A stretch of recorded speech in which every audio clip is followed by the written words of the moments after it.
What the wise keep to themselves.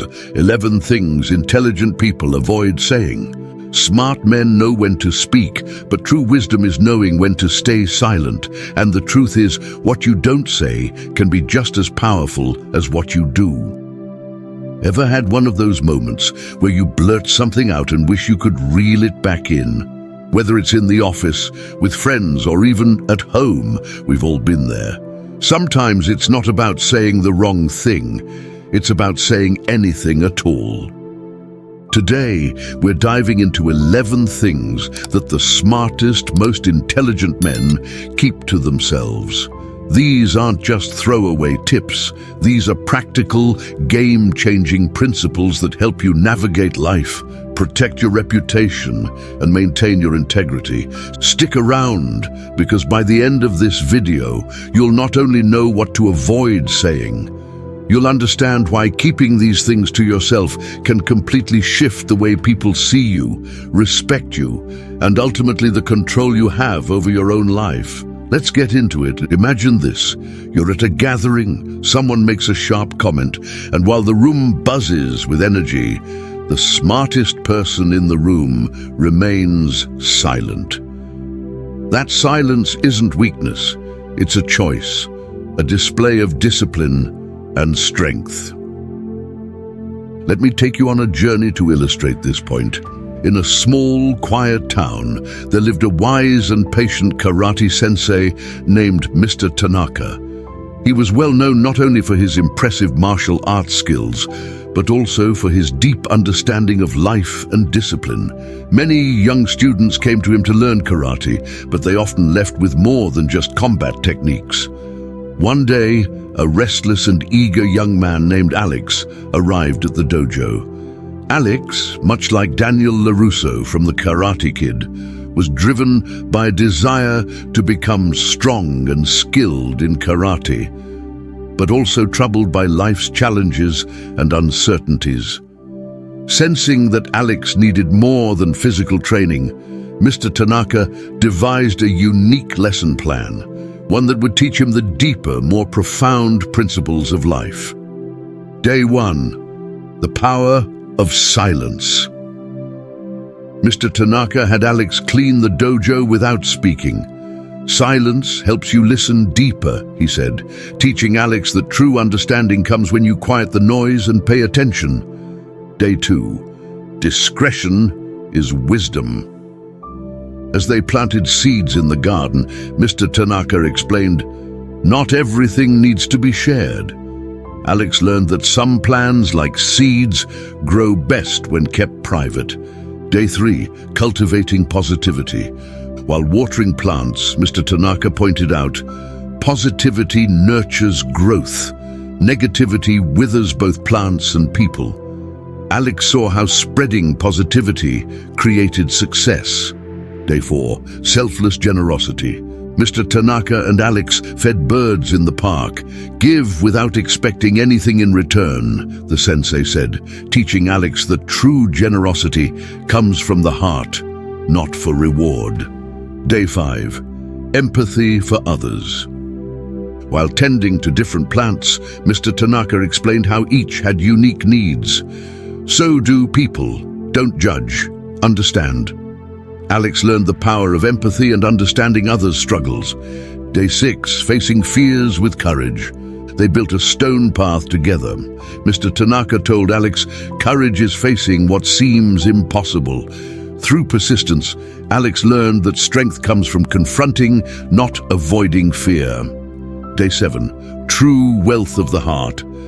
As they watched the sunrise, Mr. Tanaka said, "Our true wealth isn't material." Alex realized that the richest comes from the heart and not possessions.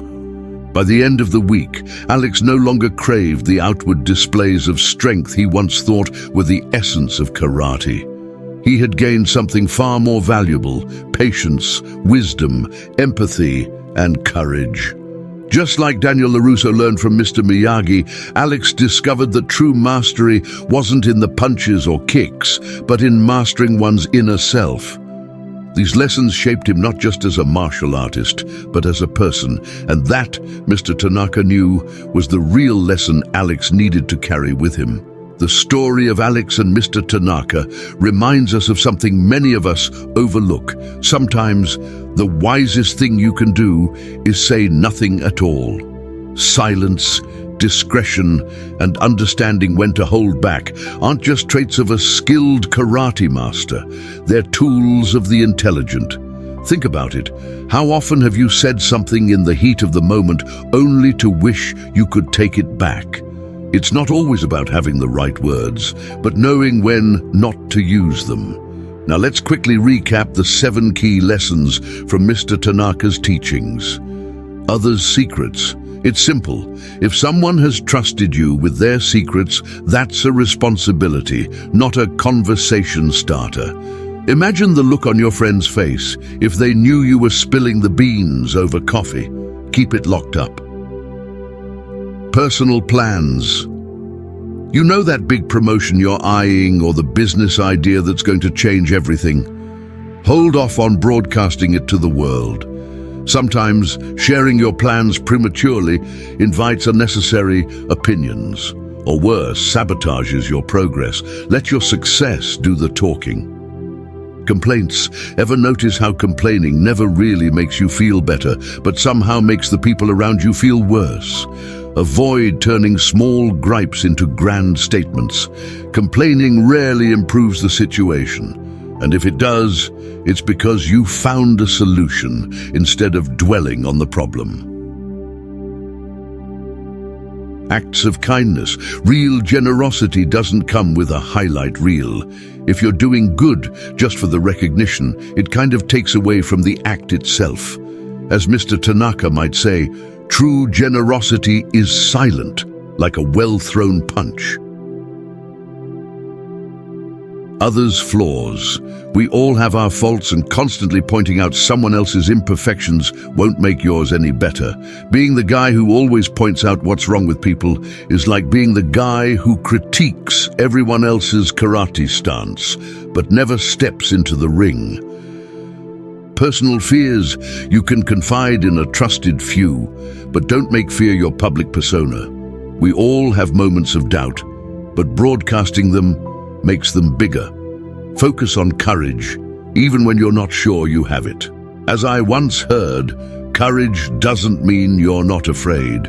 It means you don't let fear make your decisions.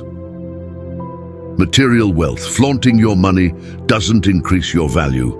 Whether you're driving a Lamborghini or a Honda, people will respect you more for who you are than for what you have. Trust me. If someone respects you for your bank account, they probably weren't the kind of person worth impressing to begin with. These lessons might seem simple, but they form the core of what intelligent people live by. Control over what you say and what you keep to yourself. This story sets the stage for the deeper lesson we're exploring today. The power of knowing what to keep to yourself. Wise people understand that not every thought, emotion, or piece of information needs to be shared. In fact, keeping certain things private not only protects your peace, but also strengthens your relationships. So if you're ready to learn how to embody that kind of wisdom in your own life, let's dive into the 11 things intelligent people avoid saying. These insights could change the way you communicate, and more importantly, the way you live. Gossip and spreading rumors. Gossip is like a wildfire. It spreads fast, burns everyone involved, and leaves behind a mess no one wants to clean up. In Stoicism, one of the core principles is focusing on what you can control. Gossip? That's something you can definitely control by not engaging in it. Stoic philosophers like Epictetus would argue that our time is better spent mastering our own behaviors and actions rather than meddling in the affairs of others. Let me give you a personal example. A few years back, I was in the office sipping coffee when a co-worker leaned over and asked, "Did you hear what happened with Tom? He's in real trouble." Now, I'll be honest. My ears perked up and I was ready to dive in. Curiosity is a natural reaction, but here's the thing. As soon as you indulge, you've handed over your peace of mind for the sake of someone else's drama. I caught myself before I added fuel to the rumor fire, thinking, what's this actually doing for me, besides momentary entertainment? Spoiler alert, not much. Here's why gossip is so dangerous. It might feel satisfying for a moment, but it's like eating junk food. Tasty at first, but you always regret it later. And gossip has a way of coming back around, damaging trust and relationships. According to Stoicism, indulging in gossip takes us further from our ideal self. Marcus Aurelius advised that we should focus on what's virtuous, honorable, and within our control. Gossip? It's none of those things. The Stoic way of approaching this is simple. Redirect the conversation. If someone tries to engage you in gossip, flip it into something positive. For example, if your co-worker starts dishing out dirt about someone, you can say something like, "I heard Tom just finished a big project. He's been killing it lately." You steer the conversation towards something constructive and avoid the negativity trap. Humor can also help lighten the situation. When I feel that itch to chime in, I sometimes joke with myself, why don't we just focus on becoming better versions of ourselves rather than unofficial detectives? It helps me snap out of the temptation and realize how silly it is to get involved in someone else's business. And here's a Stoic challenge for you. Take a 7-day no gossip challenge. Spend 1 week without indulging in or spreading any gossip. You'll be surprised at how much lighter you feel. You'll find that your relationships improve, your mood stabilizes, and you stop carrying around the emotional baggage of other people's problems. So next time the gossip train pulls into your station, let it pass by. Your peace of mind is worth far more than the fleeting thrill of a rumor. Remember, the wise person knows that spreading gossip is like putting their reputation up for auction. Eventually, it's going to sell for far less than it's worth. Rushed words. We've all been there, caught up in the heat of the moment, and before we know it, words are flying out of our mouths faster than we can think. And let's be honest, those spur-of-the-moment remarks rarely age well. Stoicism teaches us the importance of controlling our impulses, and rushed words are a perfect example of how quickly we can lose control. Think of it like this. Your words are arrows, and once you've let them loose, there's no getting them back. Marcus Aurelius often reminded himself to be master of his emotions and reactions, and that includes mastering the art of keeping your mouth shut when necessary. It sounds simple, but it's one of the hardest things to do, especially when you're emotional or under pressure. A couple of years ago, I was in a heated argument with a close friend. You know, the kind where you're not even listening to each other but just waiting for your turn to talk. I was about to drop a comment that I knew would hit where it hurt, but for some reason I caught myself. I took a deep breath, thought about what I was going to say, and swallowed it. Looking back, it was probably the smartest thing I did that day. Instead of escalating the situation, I chose silence, and the conflict died down a lot faster. In Stoicism, it's all about self-discipline. Epictetus said we should first learn how to listen twice as much as we speak, which is good advice considering we have 2 ears and only 1 mouth for a reason. Before we say anything, we should ask ourselves if it's really necessary or just our ego wanting to throw its weight around. Here's a trick that I use, and it has saved me countless times. Count to 5 before saying something in a heated moment. Those few seconds give your brain the time to catch up with your emotions. It's like giving yourself a quick mental timeout. Trust me, you'll thank yourself later. There's also this handy acronym that helps avoid rushed words. Think. Ask yourself, is what I'm about to say true, helpful, inspiring, necessary, and kind?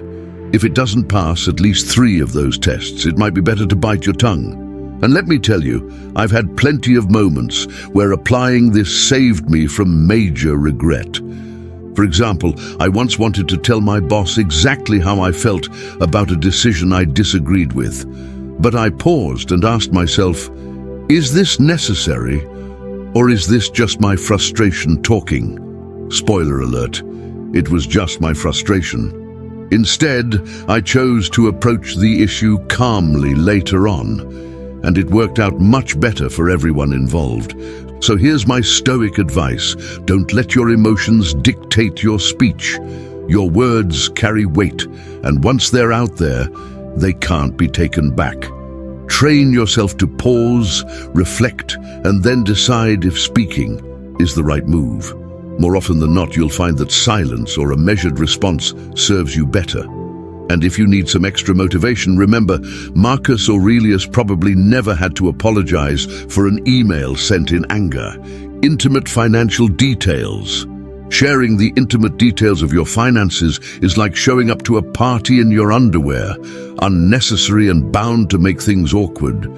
And yet, we've all had those moments where the conversation drifts into murky waters like, how much do you make? Or what's your retirement plan looking like? And we feel the urge to overshare. But wise people, especially those who follow Stoic principles, understand that some things are better left unsaid.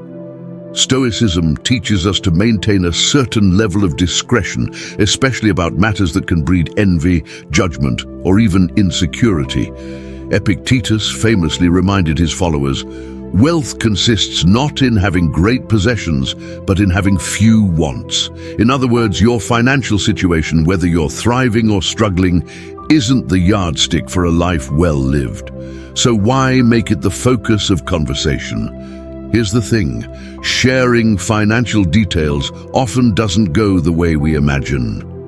Take it from me. A couple of years ago, I got a promotion at work and made the rookie mistake of casually mentioning my salary bump to a few co-workers. Harmless, right? Wrong. It turned into a weird situation where some people began acting differently toward me, and I realized I had unintentionally created unnecessary tension. I quickly learned the value of financial privacy. Warren Buffett once said, "Never tell anyone how much money you make." Now, this is a guy who knows a thing or two about wealth. When you share intimate financial details, you open the door to judgment, competition, and possibly even manipulation. Not only that, but it often shifts the focus of relationships from what really matters, trust, respect, shared values, to something as fleeting as money. A practical way to handle these situations is to master the art of the vague answer. If someone asks about your income or financial status, you can easily brush it off with a nonchalant, "I do all right for myself," or "I'm comfortable." No need to dive into specifics. It's a bit like playing poker. Keeping your cards close to your chest gives you more control over the game. In Stoicism, wealth is seen as external and, therefore, largely irrelevant to one's inner peace. Marcus Aurelius didn't measure his success by his emperor's riches. Instead, he focused on his virtues, wisdom, courage, and temperance. It's a good reminder that true wealth isn't about the zeros in your bank account, but the peace of mind that comes from knowing you're not defined by them. If you ever find yourself in a conversation where someone's probing too deeply into your finances, here's a fun little trick I've used before. Shift the conversation. A quick, "Oh, speaking of money, did you hear about that new investment app?" Can do wonders. Suddenly, you've moved from discussing your savings to something far less personal. Trust me, it works every time. So here's the Stoic approach. Keep your financial details to yourself, not out of secrecy, but out of wisdom. It's not about being stingy with information, but about protecting your peace and avoiding unnecessary complications. As Marcus Aurelius would remind us, focus on what you can control, your own thoughts and actions, and leave the external things like money on the periphery where they belong. And remember, no one ever looked back and thought, I wish I had talked more about my paycheck. Keep the important things private and you'll avoid a lot of headaches down the line. Provocation. Let's be honest, life is full of provocations. Whether it's that guy who cuts you off in traffic or the colleague who makes a snide comment during a meeting, there's always someone or something ready to push your buttons. The question is, are you going to let them? Wise people, especially those grounded in stoicism, know that falling into the trap of provocations is like taking bait from a hook. Once you bite, you're caught. In Stoic philosophy, Marcus Aurelius had a brilliant way of dealing with provocations. He said, "The best revenge is not to be like your enemy." Now that's a power move. Instead of reacting with anger or frustration, you respond with calmness and self-control. Stoics believe that we can't control what others do, but we can control how we react. And that's where true power lies, your ability to rise above petty provocations and maintain your inner peace. Here's a little personal story. Not too long ago, I was standing in line at a coffee shop minding my own business when someone blatantly cut in front of me. My first instinct was to say something snarky, but instead, I took a breath and imagined myself as a stoic hero. Okay, maybe not a hero, but at least I tried. I didn't react. And you know what? The guy who cut in line got his coffee order wrong anyway, so I walked away feeling like I'd dodged a bullet. No drama, no stress, just the satisfaction of keeping my cool. In these situations, reacting emotionally often feels like a win in the moment, but it rarely ends well. You might feel justified, but you've also given control over your emotions to someone else. It's like handing the keys to your car to a reckless driver. Epictetus, another Stoic philosopher, taught that external events don't disturb us. It's our thoughts about them that do. So, when someone is trying to provoke you, it's not their words or actions that hurt. It's how you choose to interpret them. A practical Stoic technique is to view provocations like background noise, annoying, but ultimately irrelevant. Imagine you're listening to your favorite song on the radio when static interrupts the music. You wouldn't throw the radio out the window, would you? You'd either ignore the static or switch the station. It's the same with provocations, just change the channel. Now, a little humor can go a long way when handling provocations. Instead of letting a rude comment get under your skin, throw it off with a light-hearted joke. One time, during a heated debate, someone made a passive-aggressive comment about my work ethic. Instead of firing back, I said, "Well, I guess I'm more of a slow and steady kind of guy," and laughed it off. It completely disarmed the situation. The tension disappeared, and we moved on without a scene. A great way to master this is to practice emotional distancing. This doesn't mean being detached or uncaring. It's about stepping back and asking yourself, does this really matter? 9 times out of 10, the answer is no. When you realize that most provocations are temporary and insignificant in the grand scheme of things, you'll start handling them with more grace. Remember, the Stoic approach is all about not letting others dictate your emotional state. So the next time someone tries to provoke you, channel your inner Marcus Aurelius, take a deep breath, and let it roll off your back like water off a duck. Because, as the Stoics would tell us, the real battle is not with the provocateur, it's with your own emotions. Choose mastery over them, and you've already won. Privacy on social media. In today's world, oversharing on social media is practically a sport. It's like people think the more they post, the more they win. But here's the Stoic truth. Not everything in life is meant to be shared with the world. Intelligent people know the value of privacy and understand that keeping certain parts of their lives away from the public eye is a sign of wisdom, not secrecy.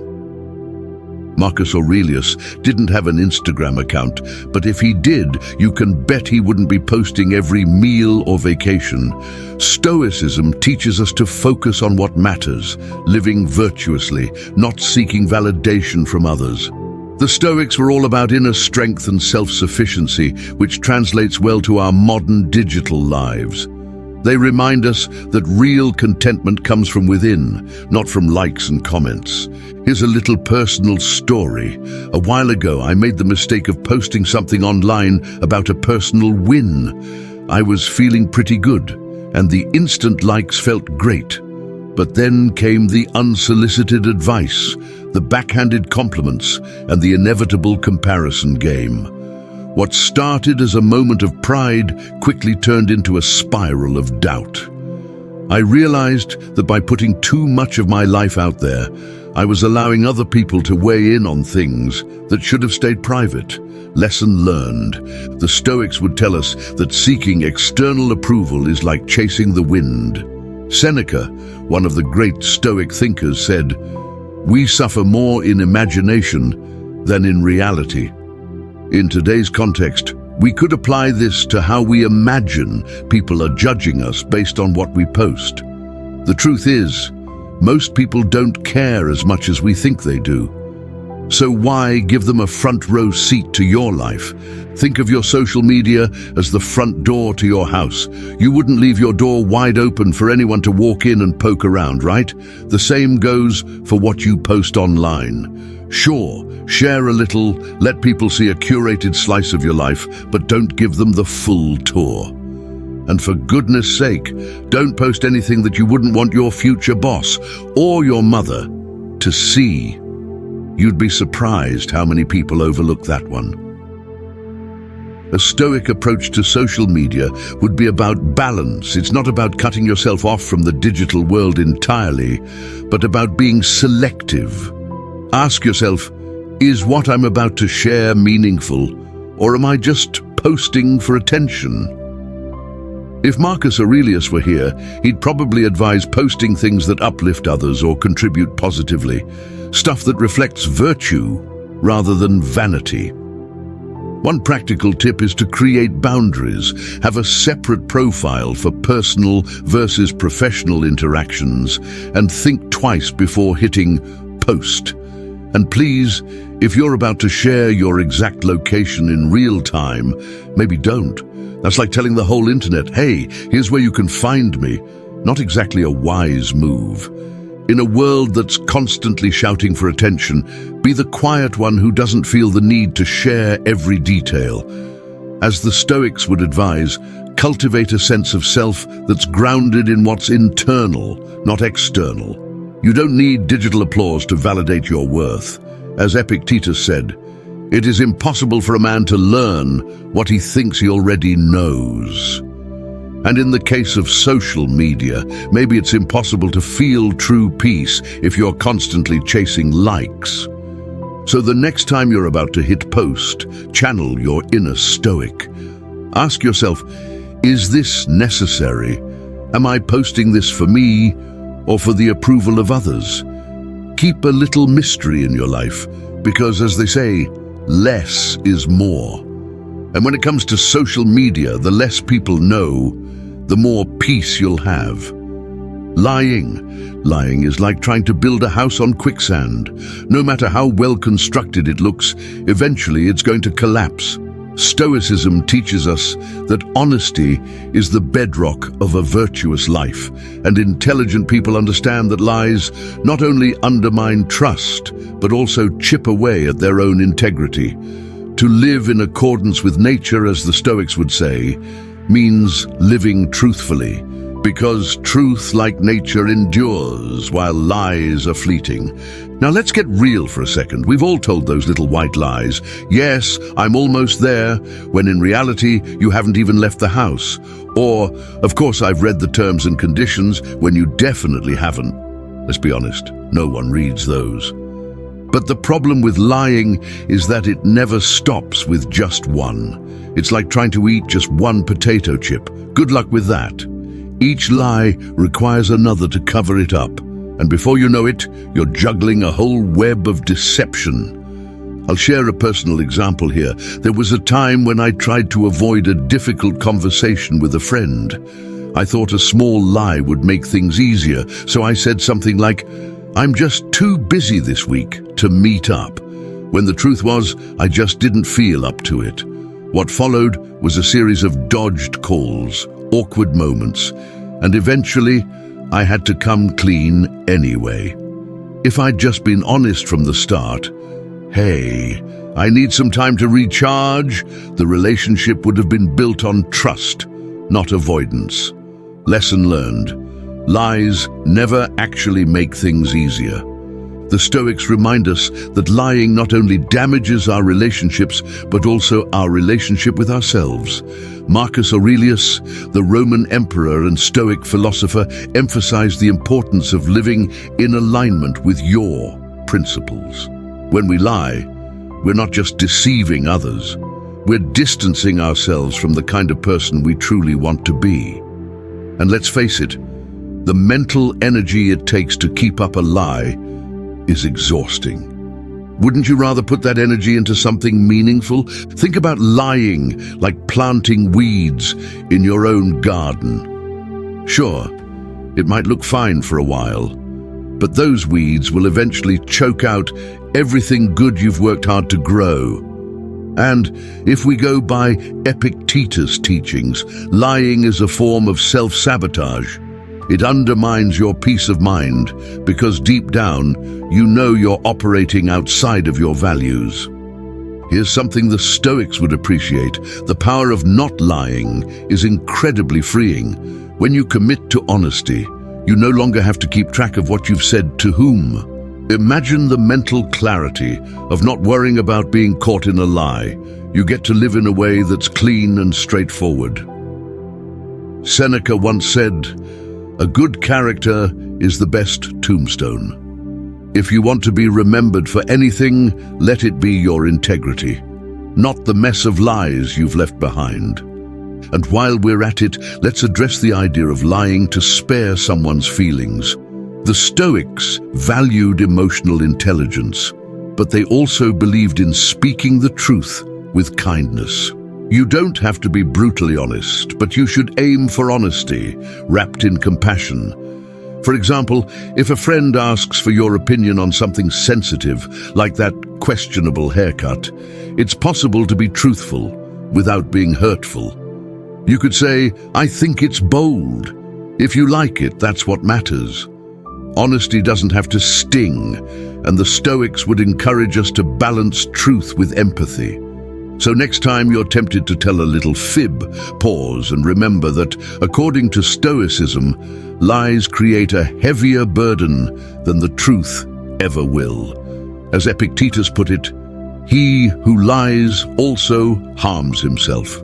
Truth builds resilience, strengthens relationships, and frees your mind from the exhausting need to manage a false narrative. And honestly, that's a pretty smart way to live. Empty commitments. We've all been there. Someone asks for a favor or invites us to something, and without thinking, we say, "Sure, I'll be there," even when we know deep down that we won't make it. It's easy to fall into the trap of saying yes to avoid disappointing others, but here's the Stoic truth. Empty commitments do more harm than good. They not only stress you out, but they also undermine trust with the people around you. Marcus Aurelius, one of the greatest Stoic thinkers, reminds us in Meditations that integrity and keeping your word are at the core of a virtuous life. If you say you're going to do something, do it. If not, it's better to be upfront and decline. This idea is all about aligning your words with your actions, something that's harder than it sounds, especially in a world where we're constantly juggling work, family, and social obligations. Let me give you a personal example. I used to be the king of overcommitting. At one point, I had agreed to attend 2 events, volunteer at a charity, and help a friend move, all on the same weekend. It didn't take long to realize I'd spread myself way too thin. Instead of coming through on any of those promises, I ended up having to back out of everything last minute, leaving people disappointed and myself feeling like a failure. If I had just been honest with myself and others from the start, I could have saved a lot of stress and maintained my credibility. Here's where stoicism comes in handy. One of the key principles is knowing your limits and acting in accordance with them. The Stoics believed in moderation, saying yes to things that align with your values and your capacity, and knowing when to say no without feeling guilty. It's not about being selfish, it's about being realistic. Think about it like this. Making empty commitments is like writing checks that your bank account of time and energy can't cash. It feels good to say yes in the moment, but when it's time to deliver, you end up overdrafted, stressed and scrambling. And just like with an actual bank overdraft, you pay a price for it, usually in the form of strained relationships or a damaged reputation. Let's break it down with a simple solution. Learn the art of saying no. It sounds straightforward, but saying no can feel difficult when we don't want to let others down. The trick is to see no not as a rejection, but as a way to be honest about your capacity. The Stoics believe that true wisdom comes from understanding what you can and cannot do. Saying no allows you to focus on the things that truly matter, and it prevents you from overpromising and under-delivering. And if you find it hard to say no outright, try a soft no instead. Something like, "I'd love to help, but I've got too much on my plate right now," or "I can't make it this time, but maybe next time." This way, you're still being polite, but you're not committing to something you know you can't handle. Here's another tool for avoiding empty commitments. Prioritize quality over quantity. You don't have to be everywhere and do everything to make an impact. In fact, Stoicism teaches us that focusing on fewer things with greater attention and effort is much more valuable than being spread too thin. The more you can commit fully to something, the more reliable and trustworthy you'll appear, not just to others, but to yourself. One last bit of Stoic wisdom. If you do commit, follow through. Keeping your word, even on small things, builds a reputation of integrity. When people know they can rely on you, it enhances your relationships and strengthens your character. The Stoics valued consistency in both thought and action, and that consistency is what separates someone who is merely agreeable from someone who is truly reliable. So next time you're tempted to say yes to something, pause and ask yourself, can I really follow through on this? Does this align with my priorities? If the answer is no, embrace the freedom that comes with politely declining. By doing so, you'll avoid unnecessary stress and ensure that when you do say yes, it actually means something. After all, an honest no today is better than a half-hearted yes that you'll regret tomorrow. Making fun of others. Here's a Stoic truth that often goes unnoticed. How you treat others says a lot more about you than it does about them. Making fun of others, whether in jest or malice, is not only a reflection of insecurity, but also a barrier to living virtuously. The Stoics believed in treating every person with respect, not because they necessarily deserved it, but because it showed your character. Mockery, on the other hand, diminishes both parties. It's like trying to elevate yourself by standing on someone else's back. Think about it. How often do we resort to making fun of others to fit in, to hide our own discomfort, or just because it's an easy way to get a laugh? The truth is, humor at someone else's expense might feel satisfying in the moment, but it's hollow. It weakens trust and damages relationships over time. Back in my college days, we had a group of friends and we had these bits of roasting each other. Nothing too... So good fun. One day I made a joke about a friend's clumsy nature. That day the friend put and told me how the joke actually stung more than I realized. That moment hit me hard. It was a wake-up call. What I thought was lighthearted humor had actually hurt someone I cared about. It was a reminder that words have weight even when we don't intend them to. From a Stoic perspective, it's not just about the effect on others, though that's important. It's also about who we become when we indulge in mockery. Marcus Aurelius, in his Meditations, emphasized the importance of being kind, not for the approval of others, but because kindness is part of living a good life. When we mock or ridicule, we drift away from the Stoic ideal of virtue, which includes justice and kindness. Here's where subtle humor comes into play again. Instead of using humor to tear someone down, why not use it to lift someone up?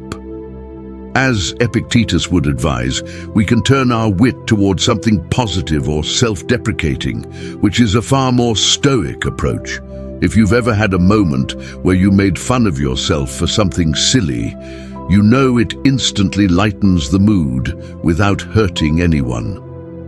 A while back, I was at a family gathering, and my cousin had made some questionable fashion choices, a bright neon sweater in the middle of summer. Instead of pointing it out and making fun of her in front of everyone, I quietly asked, "Is that sweater solar-powered?"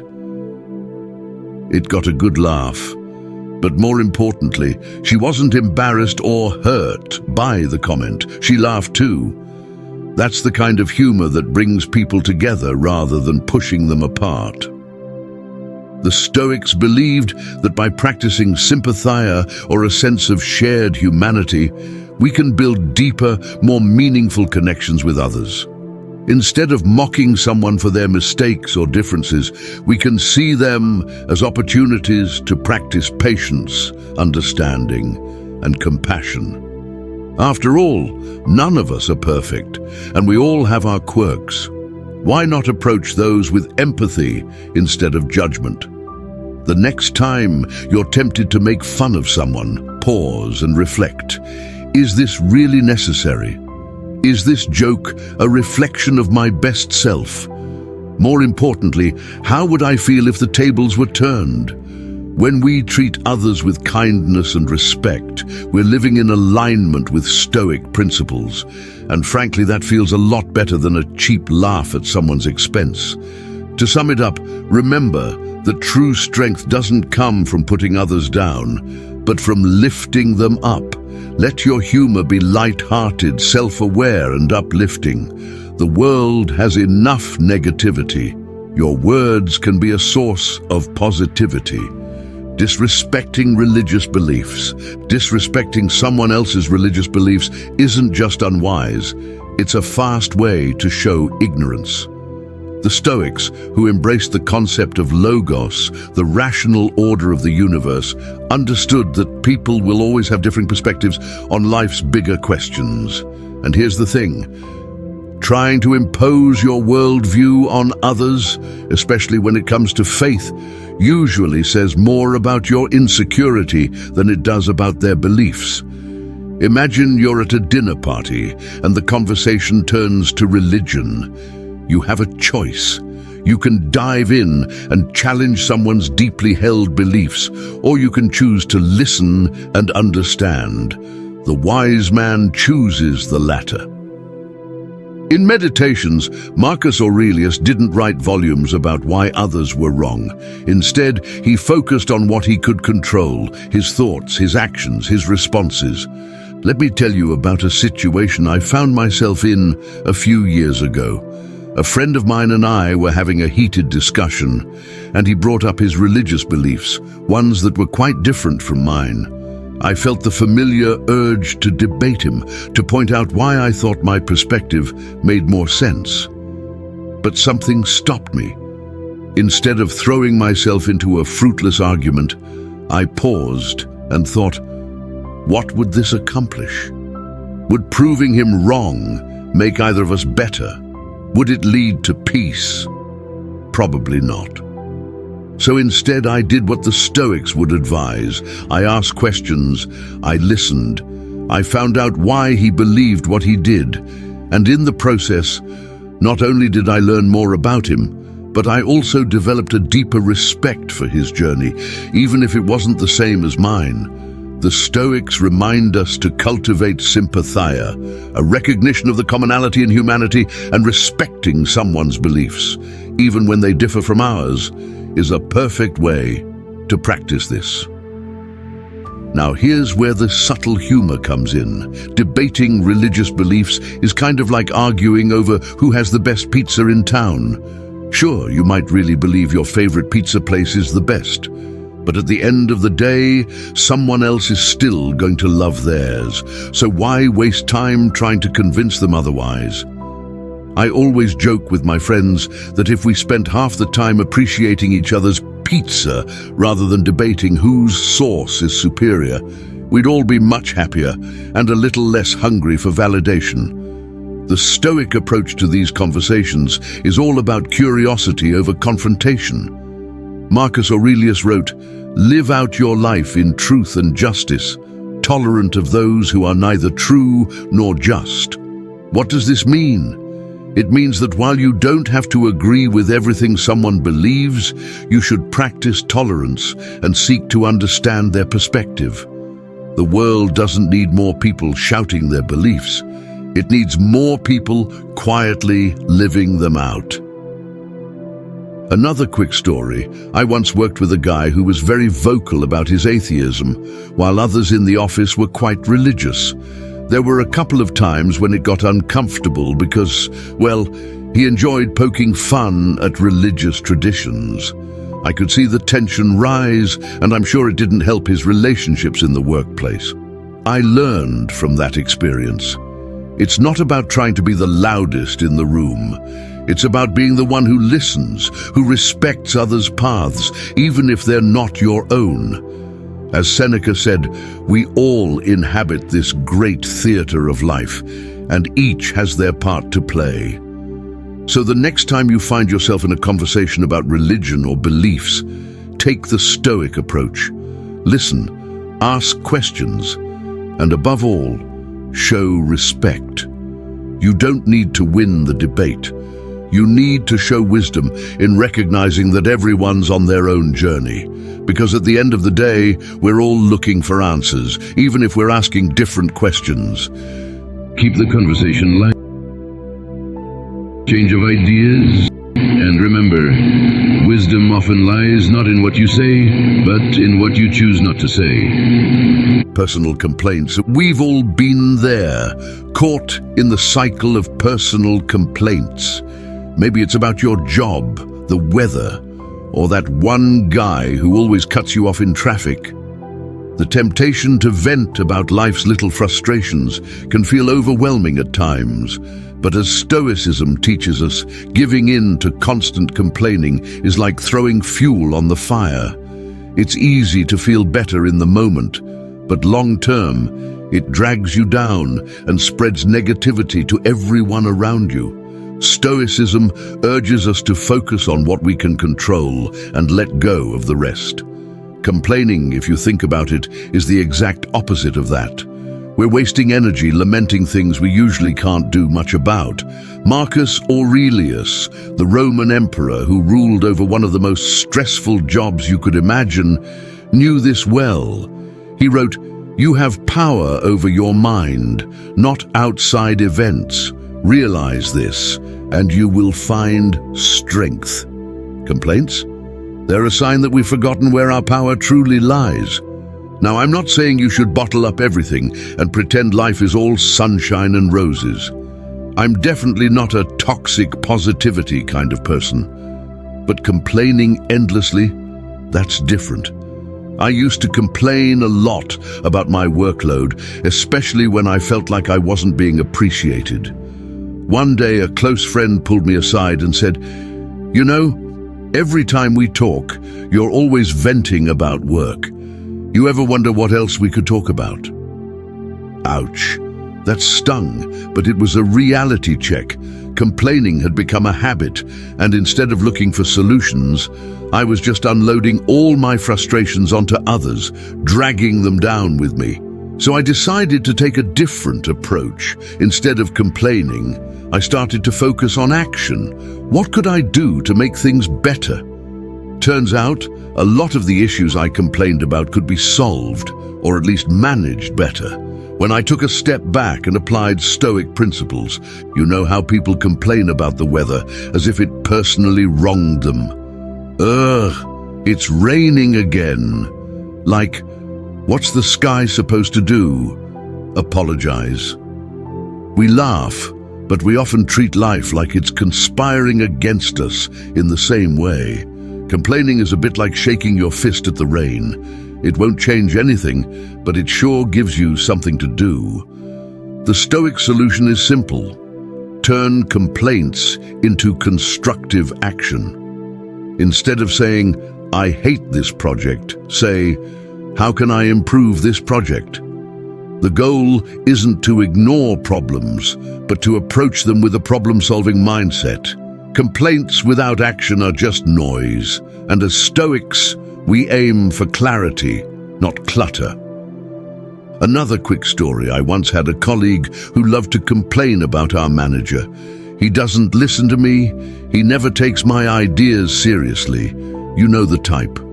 One day I asked him, "Have you ever actually told him your ideas directly, like in a clear, constructive way?" Silence. That was the thing. My colleague was so busy complaining, he hadn't even tried taking a proactive approach. Complaining often tricks us into feeling like we're doing something, when really we're just wasting energy. Seneca, another Stoic philosopher, wisely said, "It is not what happens to you, but how you react to it that matters." Personal complaints are like an emotional pressure cooker. And if we don't release that steam the right way, through thoughtful action or constructive conversations, we just end up making a mess. So, the next time you catch yourself about to vent your frustrations, pause. Ask yourself, is there something I can do to change this situation? If not, is it really worth complaining about? As the Stoics remind us, much of life is outside of our control. But our mindset isn't. Remember, complaints without solutions are just static noise.